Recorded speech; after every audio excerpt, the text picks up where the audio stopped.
এটা আমাদের গর্ব যে বাংলাদেশ ক্রিকেট বোর্ডের পরিচালক হয়েছেন। উনি মাঠে ময়দানে কাজ করেছেন, উনি নতুন না, মাঠ নিয়ে পড়ে থাকতেন। উনি প্রিমিয়ার ডিভিশনে খেলেছেন, ফার্স্ট ডিভিশন খেলেছেন, একদম রুট লেভেল থেকে উঠে উনি আজকে এই জায়গায় এসেছেন। আমরা আমরা রাঙামাটি বাসী প্রাপ্ত করতে পারি।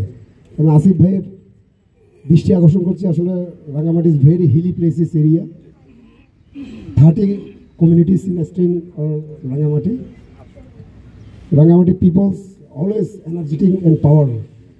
Already আমাদের বাংলাদেশের অনেক ফুটবলের ন্যাশনাল টিমের প্লেয়ার অনেক আছে, বিভিন্ন ইভেন্টের অনেক ন্যাশনাল প্লেয়ার আছে বাংলাদেশ এই রাঙ্গামাটি পার্বত্য জেলায়। প্রথমত আমি হতাশ যে এখানে মাঠের যে অবস্থা, গ্যালারির যে অবস্থা, ফ্যাসিলিটির যে অবস্থা এবং প্লেয়ারদের সাথে যতটুকু বুঝলাম তাদের আচরণ, ভাষাগত বা বডি ল্যাঙ্গুয়েজ যতটুকু বুঝলাম যে এখানে আসলে কিছুই নেই এবং এখানে কাজ করানোর সুযোগ আছে। এখানে কোচিং লেভেল, কোচিং স্টাফ নাই, গ্রাউন্ড স্টাফ নাই।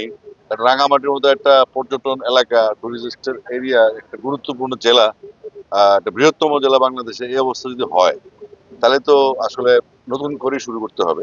তো আমরা প্রস্তুত আছি। আমি আমাদের যিনি অ্যাডো কমিটি এবং আমাদের যিনি কাউন্সিলর আছেন তাকে আমি তোমাদেরকে বলেছি দ্রুততম সময় আমাদেরকে রিকোয়ারমেন্টস গুলো দিতে আমরা প্রস্তুত আছি এগুলো ফিল আপ করার জন্য।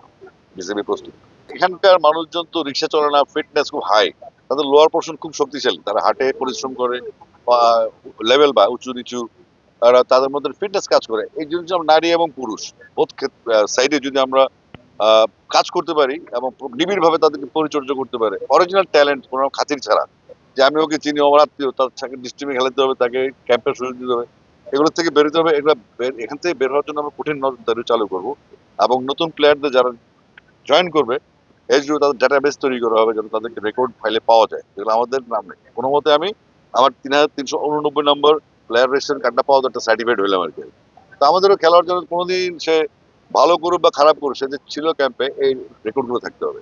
হ্যাঁ, নারী ক্রিকেট আমাদের তো ওই পার্বত্য এলাকায় আপনার ডেফিনেটলি দেখতে হবে যে ফুটবলে নারীদের বিশাল একটা অবদান এবং তাদের ফিটনেসটা হচ্ছে আমাদের মূল অ্যাডভান্টেজ। তারপরে আমাদের ট্রেনিং ফ্যাসিলিটিস বা যেগুলো আমাদের বাকি আছে সেগুলো আমরা দেখতে হবে, আমি সিদ্ধান্ত নিয়েছি। এখন সংগঠকরা যারা আছেন এখানকার লোকাল, তাদের প্রতি অনুরোধ থাকবে তারা যেন আমাদের ইনস্ট্রাকশন গুলো ফলো করে তাদেরকে ইনভলভ করে। আমরা যে কোনো কিছু প্রস্তুতি আছে এবং এখানকার রাঙামাটি স্কুলগুলোয় নারীদের যে স্কুলগুলি আছে তাদেরকে এনকারেজ করার জন্য আমরা তাদের স্কুল সিলেক্ট করে ওখানে আগে আগে আমরা গিয়ার্স পাঠিয়ে দেবো, ক্রিকেট গিয়ার্স, যেন ওরা একটা প্র্যাকটিস সেশন থাকে, মানসিক মাইন্ডসেট করে যে আমরা খেলবো, তখন তাদের ইন্টারেস্ট থাকবে। কারণ এই ক্রিকেট বুটের দাম অনেক বেশি, অনেক এক্সপেন্সিভ, সবাই অ্যাফোর্ড করতে পারে না।